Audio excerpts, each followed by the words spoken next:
all things are possible if you believe. Well, you know, I studied for a long time. I started to study this book, Think and Grow Rich. And he talks about belief in here. He says you're not ready for what you want until you believe you can get it. I found that the only two sources of reference we could go to find out anything about ourselves is science and religion. They all say you've got to believe. So I kept figuring out, how do you believe? How do you change a belief? Interesting subject, because I'm going to tell you something. Your results are nothing but the manifestation of your belief system. Well, our belief system, now listen carefully, is based upon our evaluation of something. And frequently when we reevaluate a situation, our belief about that situation will change. Seeing yourself make a decision at that point to be resilient, to keep at it, to see the charge come back on your face, to see yourself working through the struggle is the most important visualization you can do. What would you say to yourself when it sucks? Not just see yourself validated.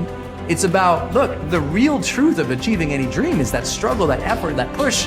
Every time that you have fallen on your face, or you've tried something and failed, or you've gone out and thought you found the love of your life, and then your heart's broken, and then you pick yourself up again, and then you dust yourself. You're building confidence the entire time, because confidence is not built on the high days.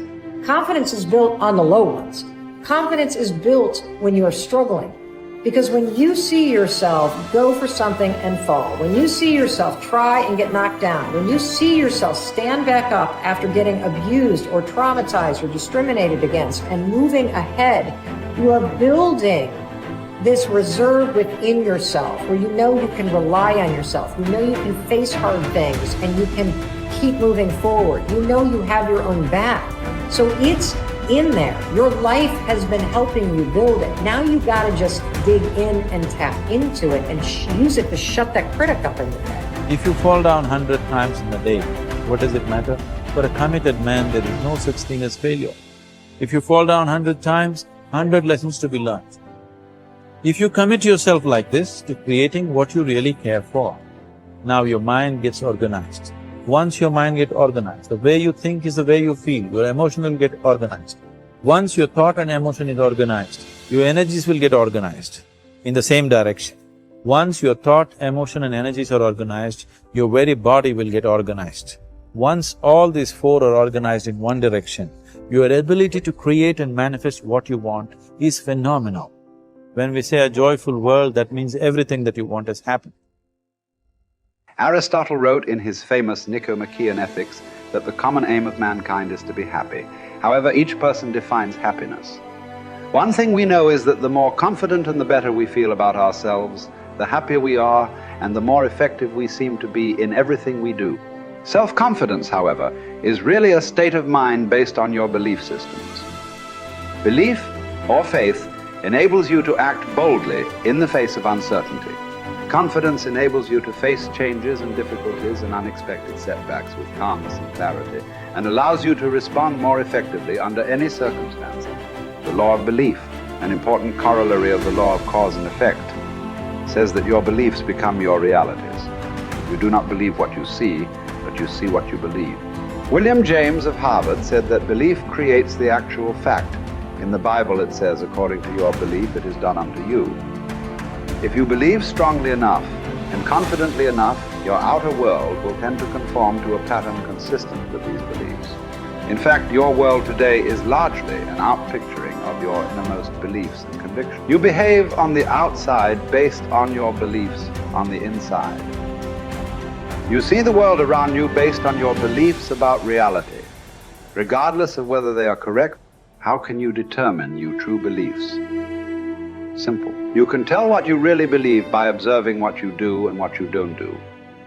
You can tell what you believe by listening to your opinions, your conversations, and by noting your decisions. When you truly believe yourself to be an exceptional human being, possessed of remarkable capabilities, you will walk and talk and act that way, and your inner convictions will become your outer realities. As the Bible says, all things are possible to him that believeth. The law of incremental improvement is your key to an unlimited future of success, prosperity, and self-confidence. It doesn't matter where you are starting from. All that matters is where you are going. As Theodore Roosevelt said, do what you can with what you have, where you are. By applying the law of incremental improvement to yourself and your work, you can begin moving upward toward joining the great ones in your field. If you are doing what you love to do, and you are doing it with all your heart, by engaging in continuous personal and professional improvement, you can begin to move forward at such a rapid rate that it will astonish you. There is one small problem that you need to deal with before you become one of the best in your field. Most of us grow up with feelings of inferiority and inadequacy. Because of low self-esteem and selling ourselves short, many of us never even think about becoming excellent at our work. It never even occurs to us that we have the ability to learn anything we need to learn, to be able to do an outstanding job at anything we put our minds to. The fact is that, generally speaking, you have the capability to excel at anything that is really important to you. If anyone else has achieved a high level of competence in your field, then so can you. All you have to do is to do the same things over and over until sooner or later you get the same results that they have. I stopped wasting time. That helped a lot. I stopped drinking. I stopped going to bars. I really didn't spend a lot of time with my friends when I had young kids in particular. I had friends and I saw them, with some degree of regularity, but where I cut corners was more with social life outside my family. So I spent a lot of time with my wife, and I spent a lot of time with my kids, and I spent a lot of time on my career. And so you have to make choices. And I think those were reasonable choices. I'm not displeased with them. Don't abandon your friendships, but you can certainly look at where you're wasting time and just stop doing things that you know to be a waste of time. So, and I did. And so I had enough room for my marriage, and I had enough room for my kids, and I had enough room for my career. And sort of a multi-dimensional career. And it was always a challenge to me too, to see how efficient I could get. I concentrated on my marriage and making time for it. I concentrated on spending time with my kids consciously, and I concentrated on developing my career. Those were the three elements of my life. And I had some time left over for creative pursuits and for friends, but most of it was a matter of getting rid of time wastes of any sort, and I just pushed that out of my life, day after day until I wasn't wasting any time, or virtually no time. And, I've asked my undergraduates frequently how much time they waste per day, and general estimates are like 6 to 8 hours of time they regard themselves as wasting. Like, that's a whole career right there, right? So if you just stop wasting time, you can do a tremendous amount, especially if you also try to maximize efficiency. And I always found that incredibly motivating. A motivating game.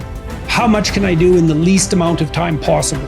That's fun to try to do that, as far as I'm concerned.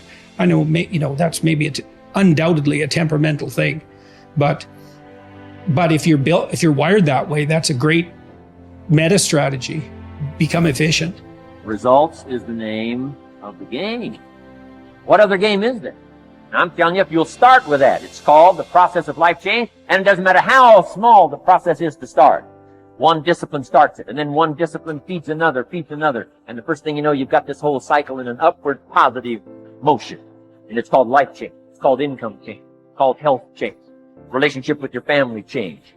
Equities unprecedented that you can have in numbers that will stagger the imagination if you do not curse what's available and start amending what's possible to get the results that you want. I don't think I can put it in any better. He said, it's not what happens that determines the major part of your future. It's not what happens. What happens to us all. He said the key is what you do about it. It's not what happens, it's what you do. And he said if you will start that process of change, do something different the next 90 days than you did the last 90 days, like picking up the books to read. Do something different, like the new health disciplines, relationship with your family, whatever it is, doesn't matter how small it is. You'll start doing different things with the same circumstances. Since we cannot change the circumstances, but we can change ourselves. We can change what we do.